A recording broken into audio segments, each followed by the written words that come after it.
Hello everyone and welcome to another video. Now this is an NVIDIA GTX 555.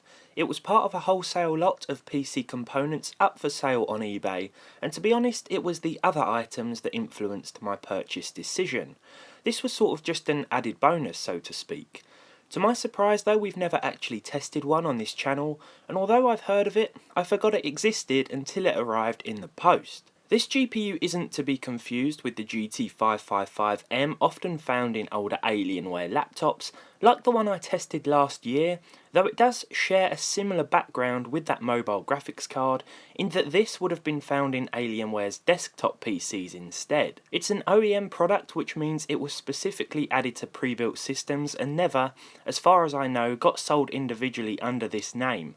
But it did appear rebranded as a 560 SE for retail sale. By the time that released, the PC community had seen more than their fair share of GTX 500 series cards. This one looks particularly bland though, so to spice it up I've decorated it for myself with flames. I know what you're thinking, where can I buy this fantastic design? Well, unfortunately this is a one-off custom piece, but you might just catch it on eBay sometime if you're lucky. Despite the lack of a titanium moniker in the title, the 555 should outperform the 550 Ti, but fall short of the 560 Ti by some margin. But why talk about performance when we can test it? So, without further ado, let's see if 2011's Dell GTX 555 can run any modern titles. Spec-wise, we've got just 1 GB of VRAM, but it is GDDR5, as well as 288 CUDA cores, a 736 MHz core clock, and a 1914 MHz memory clock. Those are the stock figures, and any attempt to change them for whatever reason resulted in our PC completely freezing up.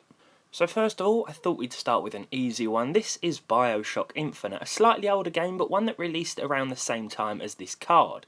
At 1080p low, we saw an average frame rate of 62 FPS during this Asylum level, and overall, it was a pretty decent gameplay experience. Now, turning things up to medium or high had a huge impact on the frame rate, though if you want to improve this ever so slightly, then 720p would be the way forward, but at full HD, our graphics card here had no problem in running this older title. I apologise for the 30 FPS gameplay here with this game, but I was testing out a new capture card, and it appears I haven't got the settings quite right just yet. But let's move on to our second title, the much newer and more recently released Call of Duty World War II. Now originally I did want to try Battlefield 5, but the latest supported drivers for this Fermi graphics card was unfortunately not good enough for the Battlefield 5 launcher to handle. If you remember, I believe NVIDIA discontinued Fermi support sometime last year, and Battlefield 5 requires driver version 409 point something or other, and unfortunately this card only supports up to about 398 point something. I'm so very specific with my figures. Yeah, it appears the latest supported drivers for the GTX 555 is version 391.35. Instead then I had to make do with Call of Duty World War II, which at 720p with the low settings averaged around 50 frames per second overall, over a couple of levels that I tested.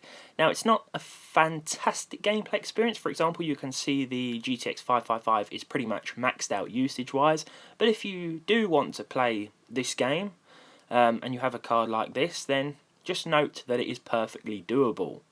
Now Far Cry 5 actually ran surprisingly bad, even at 720p with the low settings preset and any form of anti-aliasing turned off. We were hovering around 25 frames per second here, just running around causing chaos, and it was a little bit of a disappointing result. Now I didn't do anything with the render resolution, this was at 100% scaling, and I'm sure turning that down a bit would have helped to improve the overall FPS, but it would have made the game look a whole lot worse, and there still was some significant frame drops, causing us to drop way below the 30 FPS threshold that I like to try and achieve when using older graphics cards like this one, although in most instances here I have aimed for the full fat 60 FPS experience, whether the card's entirely capable of that or not. Now, one game that did run particularly well on this 1GB GTX card was Fortnite, 720p with a mixture of the medium and high settings and 100% resolution scaling, and we saw at least 60 frames per second most of the time. Now, this will drop below 60 on some occasions, as you could imagine, but I think here at 720p, this card did a pretty decent job, despite its VRAM limitations. It actually supports DirectX 12, so it should in theory run most modern games out there, but as I say, games like Battlefield 5, if we quickly go back to that, will simply not start due to the lack of driver support. Now, because Fortnite did so well at 720p, I decided to see how well it would do at 1080p as well, and unfortunately the performance was quite significantly different. We were averaging around 36 frames per second, which is still respectable considering the age of this graphics card. But yeah, 720p is the ideal way to play, and 900p will give you performance somewhere in between. At 1080p you'll see some drops below 30 FPS as well, so it really isn't the best resolution to play at, but just know that it does work should you want to play this game on a card like this at full HD.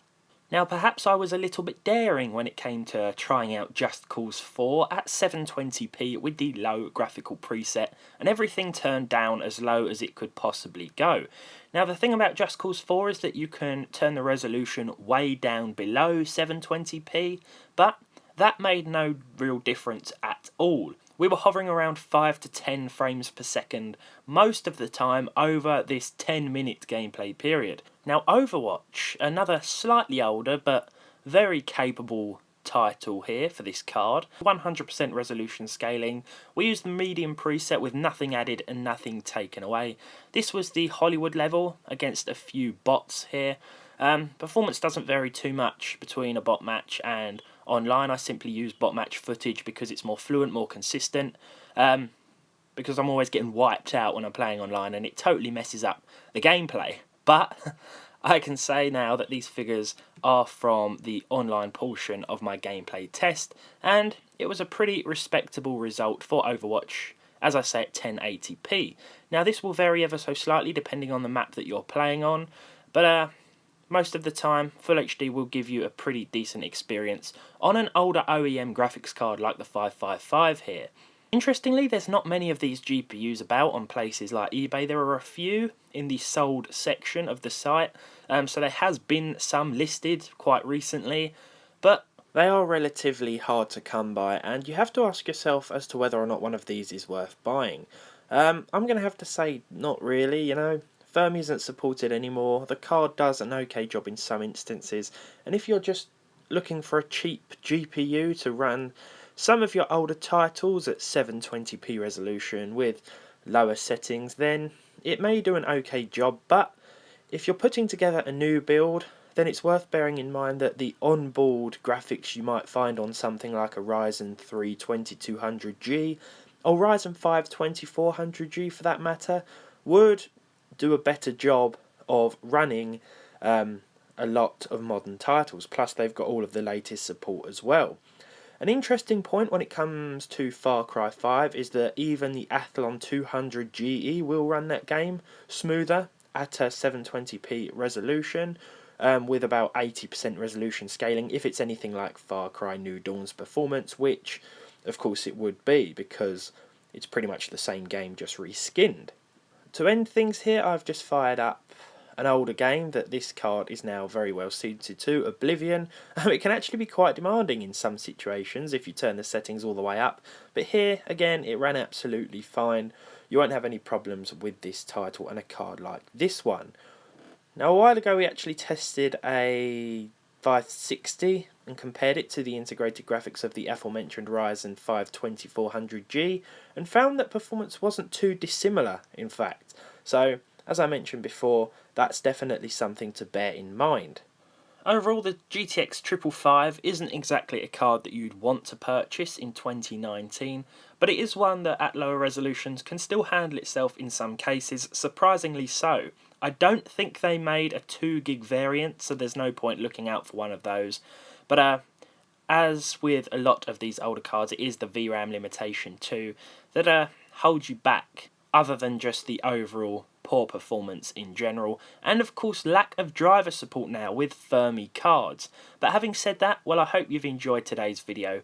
If you did, leave a like on it, leave a dislike if you didn't. Let me know if you still run a GTX 555 in your system or have one of the original Alienwares this would have been found in. Subscribe to the channel if you haven't done so already, and hopefully I'll see all of you in the next one.